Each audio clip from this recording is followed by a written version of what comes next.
She left when I was 6. After 20 years my mother knocked on my door starving and saying I need help. Should I let her back in? I still remember the sound of the screen door slamming like it was a verdict. I was 6, and it was after dinner. Dad, Tom, was hunched over the paper at the kitchen table, his reading glasses low on his nose, and my brother Jake was at the table tapping a pencil like it would pull out his math homework's answer. Mom, Linda, kissed my forehead and told me not to stay up late, then went into the garage to get the lemon cookies she only made for holidays. The next thing I knew, she was gone. At first, it was the small things that felt wrong, her toothbrush missing, the hairbrush on the sink, the empty mug in the cupboard that still smelled faintly of chamomile. Dad said she'd gone out for a drive to clear her head. She'll be back soon, he told us. He said it like a fact. Hours turned into a day, a week. The polite questions from neighbors became their own kind of rumor. Have you heard from Linda? People asked with sympathetic eyebrows, and Dad would stiffen and say, no. He stopped sleeping on the couch because pretending not to notice a bed felt unbearable. Jake and I learned to push aside the question of where she had gone, like a bruise you try not to touch. There was no dramatic note on the table, no shouting, no police escort. Just a car gone from the driveway and a family that kept saying, she'll come back. We made beds and packed lunches, and time folded into itself. I learned to look at the world as if it might fold up again without warning. I learned how to be small inside my own life. When you are 6 and your mother disappears, the first thing that vanishes with her is certainty. My teachers asked if everything was okay at school. I shrugged. The adults around me used the word missing like it was a placeholder that would later be filled with explanation. It wasn't. For years, that gap, that quiet space where my mother used to be, became a hollow I kept to myself. I learned to make my own small worlds, a fort in the closet, a story in a notebook, a way to cope that didn't require answers. That silence followed me like a shadow. It made me fierce in some ways and very careful in others. But mostly it taught me a strange patience, the kind that waits for something to return even if it never does. When people asked where my mom was, I learned the fastest lie I ever told: she's not here. It was a shield and a language, wide enough to include pity in small talk and not offer the raw edges underneath. Dad tried. He dated once, awkwardly, and retreated. Jake got angry in the teen ways, loud music, slammed doors, a face that had learned to be grown before it had the right. Me? I collected habits like armor. I read, I practiced chords on a secondhand guitar, and I taught myself to pick apart sentences the way some kids pick apart birds' nests. School assemblies were loud and perfunctory. Teachers stuffed sympathy into checkboxes and moved on. I learned to watch other kids with their perfect, ordinary families and feel a hot, animal envy that had no vocabulary. I kept photos of Mom folded into my math workbook, a Polaroid of her laughing at a barbecue, hair in a messy bun, a smear of flour on her cheek from some impulsive baking. That small photograph felt like contraband, a piece of a life that might have been. As I grew, I invented explanations that made me feel better. Maybe she'd gone to New Mexico to find herself. Maybe she had a job nobody knew about. The real truth, which is that people sometimes leave without explanation, felt too sharp to keep in my mouth. I dated carefully, always with a tone near the exit, because abandonment taught me to leave first. Friendships came on terms that let me go before being left. It was not a proud strategy, it was a habit of survival. There were nights when I pretended the house smelled like her again, the ghosts of lemon and detergent hovered in corners and made me ache. Dad kept busy at work, Jake moved cities the second he could. By the time I was 25, I had a degree, a job in a small nonprofit, and a life carved carefully from independence. The absence was not healed, it had become a contour of who I was, watchful, slightly wary, and strangely hopeful that a knock on the door might one day explain everything. It was 9 years after I moved back from college, a rainy Thursday night, the kind of rain that makes the porch light blur into a halo, when someone knocked. Not the polite, three-knock neighborly kind, but the urgent, cloth-knuckled onward of someone who had been standing outside long enough to memorize the grain of the door. Jake had texted me 2 days before that his shift was different, Dad was traveling for work, and I was home alone, making soup. I remember the spoon still in my hand, steam fogging the air, when my stomach went tight and small. When I opened the door, she was there, smaller than I had pictured, sunken in places, with a jacket that had seen better winters. Her hair, Linda's hair, was streaked with gray in a way that made her look older than she was. Her face was a map of years and weather. For a second I felt like a child who had been caught with a secret, everything else narrowed to the person at my threshold. She said my name, Maya, like someone finding the right key in a dark pocket. I need help, she said. Her voice was surprising. It wasn't the theatrical apology of a movie but the practical, brittle thing of someone who had learned how to ask for small mercies. Behind her, a duffel bag and a look that begged not just for shelter but for permission to exist, there was a flash of anger so sharp it made me stumble. The idea of her leaving us, leaving Jake and Dad to stitch our lives together with thread of different colors, then returning as if the years had been merely inconvenient. But there was also a thinner thread running right next to the anger, colorless, human, compassion.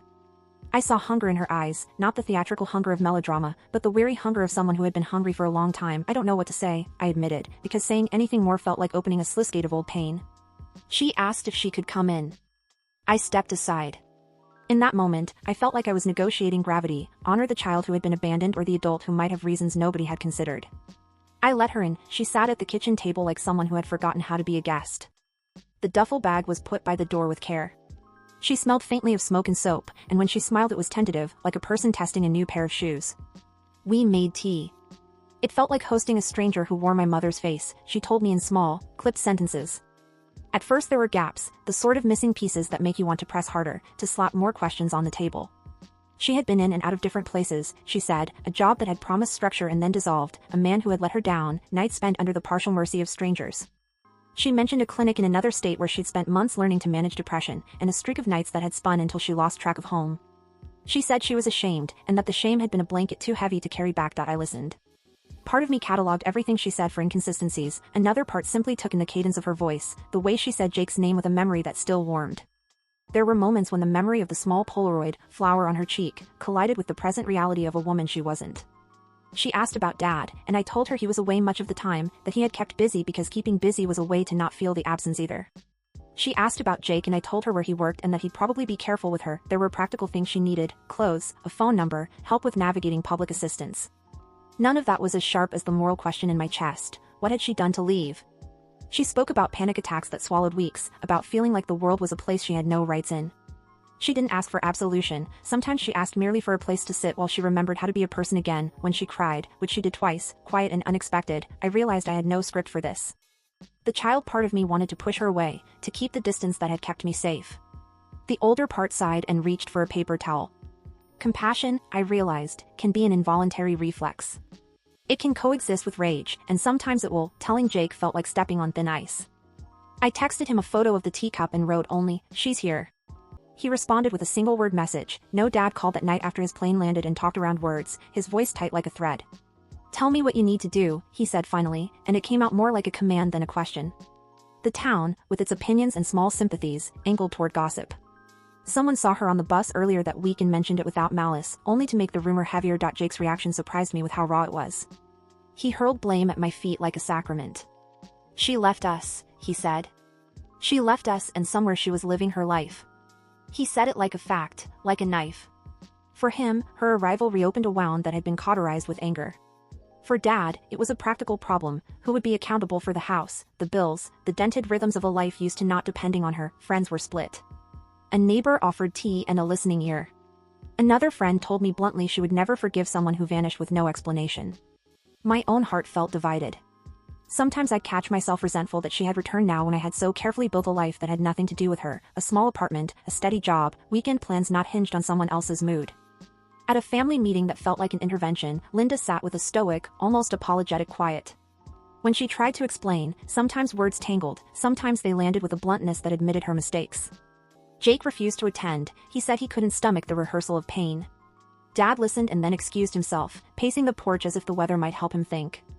It was like watching tectonic plates shift, small motions building to something seismic. What I learned then was that reunions rarely come as someone's clean story.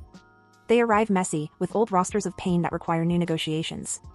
Some people will rally, others will spit distance. I had to decide where I stood, and that decision felt impossibly personal and unbearably public at once. I made rules. Not because I wanted to punish, but because survival had taught me that boundaries are a form of self-respect. She could stay, but she would need to check in, to get a local therapist, and to help out with groceries and chores. I told her those things plainly, and she agreed with a sort of gratefulness that made me almost cry. The first week was a test of routines, mornings when she struggled to cook oatmeal that wasn't burned, afternoons when she slept too long, evenings when she joined me watching a sitcom and laughed at the right places like someone relearning social cues. Compassion in practice is logistical. I helped her sign up for a community clinic. I sat with her at an intake appointment while she answered questions that sometimes made her flinch. I showed her how to use a public transit card. Jake called twice and then texted less venomously. Dad offered gruff assistance with paperwork. Some days felt like progress measured in small things. She remembered to pay a bill on time, she returned a library book, she apologized without prompting. There were painful days too. Once she left without telling me and I found out she'd been at a shelter 3 towns over.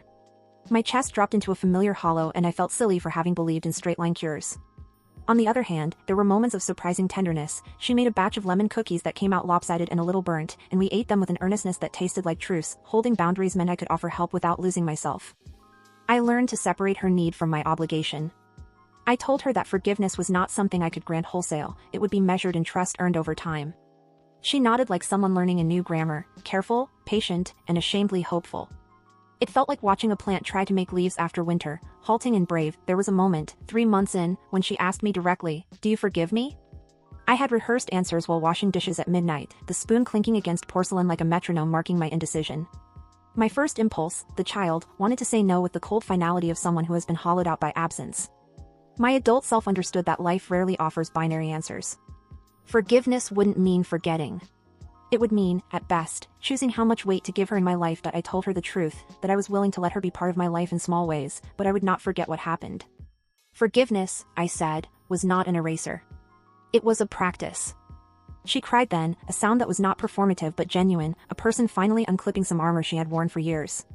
She asked what she could do to prove she meant it. I told her, show up, keep appointments, be honest if she relapsed, and give Jake time. Over the next year, she did not become a perfect parent. But she became present in ways that mattered. She attended my birthday when Jake skipped it, she met my coworkers without drama, she volunteered at the library where I worked events. Sometimes she called at odd hours seeking comfort, and sometimes she forgot to call when she said she would. Progress was not linear. It was a series of small, imperfect repairs. Jake remained wary. He would allow short conversations and then withdraw. Dad, older and softer, made peace in his own way, sometimes a curt nod that said more than words. In the quiet evenings, I liked to think forgiveness had softened the edges of something inside me. It hadn't erased the missing years, those were still there, like an old scar that twitches in cold weather. But the ache had become something I could carry without crumbling. When I look back now, I see that the decision wasn't really mine alone. It was ours, the family's, decided in 1,000 small meetings, apologies, and inconveniences. I chose to keep her in my orbit on terms that protected me. Sometimes that felt like betrayal to the child who wanted punishment, sometimes it felt like mercy to the adult who wanted life to be gentler. Update, 2 years later. 2 years on, the landscape has shifted in quiet ways. Linda volunteers at the senior center, doing crafts and sorting donation bins.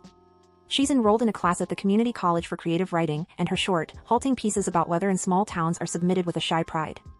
She hasn't become flawless. We had one relapse scare that required boundaries to be tightened and an emergency call that reminded me of the precariousness of recovery.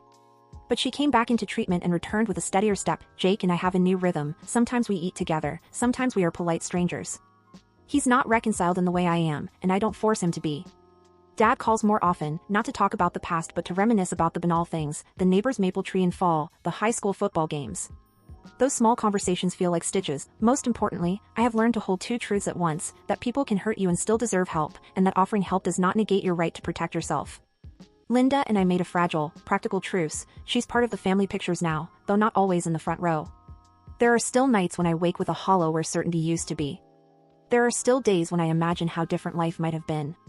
But there are also ordinary mornings when we make coffee together and talk about trivial things, and those moments feel astonishingly large. If anyone reading this asks if I regret letting her back, I would answer, sometimes I ache for the years we lost. Other times I am grateful that, in the margins, a person I love reemerged. Forgiveness didn't feel like surrender. It felt like choosing a way forward that kept my heart intact and my life moving.